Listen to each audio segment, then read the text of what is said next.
کہ میں اور آپ دین اسلام کی عمارت سے باہر ہو جائیں۔ وہ لائن جو اللہ تعالیٰ نے لگائی ہے، اس لائن کو ہم اللہ نہ کرے کراس کر لیں،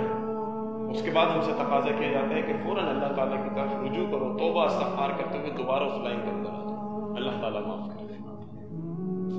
لیکن اگر انسان اس لائن کو کراس کر جائے اور اس کو اندازہ بھی نہ ہو، پھر وہ خطوات شیطان پر چلنا شروع کر دیتا ہے۔ وہ سمجھتا ہے مزید گنجائش موجود ہے،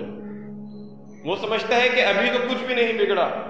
بس تھوڑا سا آگے پیچھے اس عمارت سے گھوم پھر کر ہم واپس آ جائیں گے، کچھ دنیاوی لذت اٹھا کر، کوئی دنیاوی فائدہ اٹھا کر، اپنی خواہشات نفس کو پورا کر کے، اپنی پسند کو،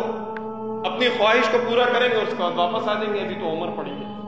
لیکن عموماً ہوتا پھر یہ ہے کہ جب آپ شیطان کے راستے پر نکلنا شروع ہو جائیں تو اس کے بعد واپسی کا راستہ بھی وہ گمراہ کرنے کی کوشش کرتا ہے، گم ہو جائے راستہ، واپسی کا راستہ نہ ملے آپ کو، آپ توبہ نہ کریں،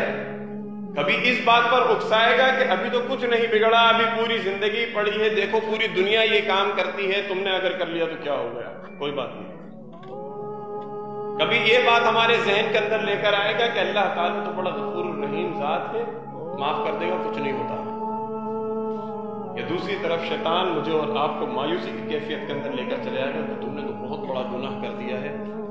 اور اب تمہارے پاس واپسی کا کوئی راستہ نہیں ہے، تمہاری تو جہنم پکی ہو گئی ہے، داخلہ وہاں پہ لازمی ہے۔ تو دونوں کیفیتوں کے اندر انسان کو شیطان گمراہ کرتا ہے اور اس کی کوشش ہوتی ہے کہ جس رستے پر اس کو بھٹکا دیا ہے، گمراہی کی طرف دھکیل دیا ہے، اب اس سے واپسی وہ بندہ رجوع نہ کرے، یعنی توبہ نہ کرے۔ تو اللہ تعالیٰ فرماتا ہے انہ لکم عدو مبین، وہ تمہارا کھلا دشمن ہے، کھلا اور واضح دشمن ہے میرے اور آپ کا۔